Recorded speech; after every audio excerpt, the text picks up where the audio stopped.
@MONSIEURKAPLAN.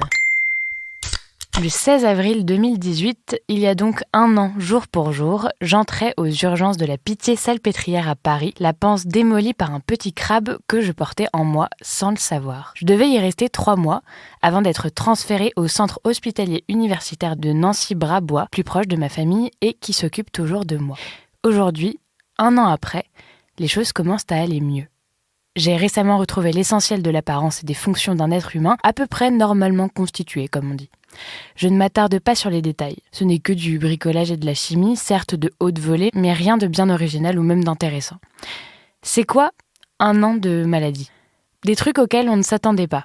Un pronostic vital engagé, des semaines d'immobilisation totale, une lente et difficile remontée, des centaines de prises de sang, de piqûres, d'actes médicaux divers, des litres de liquides injectés par perfusion, des douleurs bizarres, des matins où l'on se réveille avec l'impression d'être passé sous un semi-remorque, des semaines d'épuisement, des transfusions sanguines qui feraient passer Dracula pour un vegan.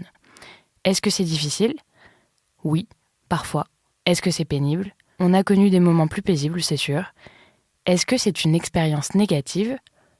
Non. La maladie est une expérience étonnante et très enrichissante. On est comme un pion retiré de l'échiquier de l'existence. On entre dans un autre lieu, un autre temps, un autre jeu humain. Et ça fait beaucoup de bien. On perd quelques bricoles, comme l'illusion de l'immortalité, mais on gagne beaucoup de choses. Un autre regard sur la vie et la condition humaine, des rencontres et des échanges parfois minuscules, mais riches de sens.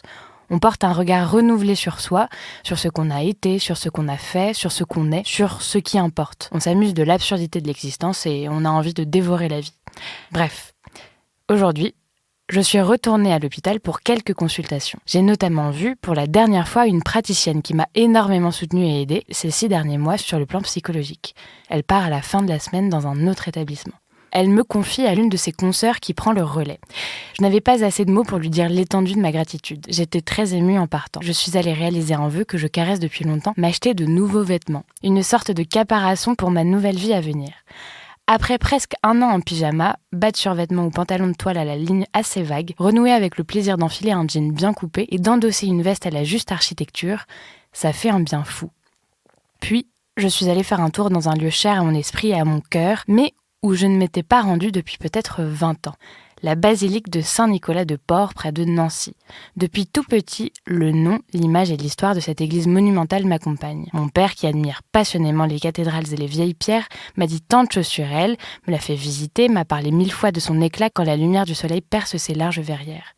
C'est un vaisseau d'une blancheur éblouissante qui navigue sur la riche et grasse campagne du sud de la Lorraine.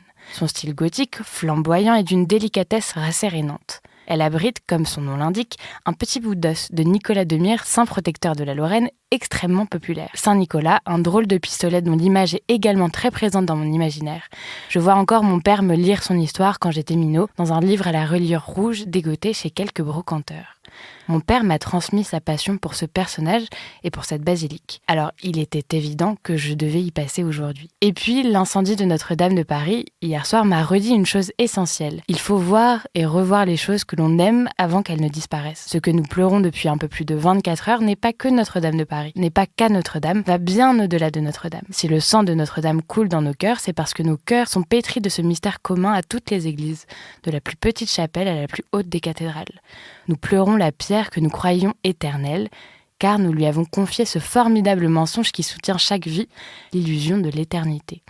Nous pleurons la pierre car nous lui avons confié l'immortalité, et l'immortalité n'existe pas. Alors il faut aimer la pierre comme nous aimons nos proches, ici et maintenant, partout, tout le temps.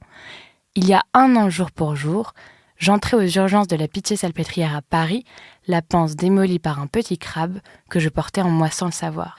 Bien que je n'ai jamais été très friand de fruits de mer, je suis heureux d'avoir croisé le chemin de cette drôle de bestiole. La maladie peut être une expérience positive. C'est du moins ce que je ressens. Je dis souvent que mon cancer m'a sauvé la vie.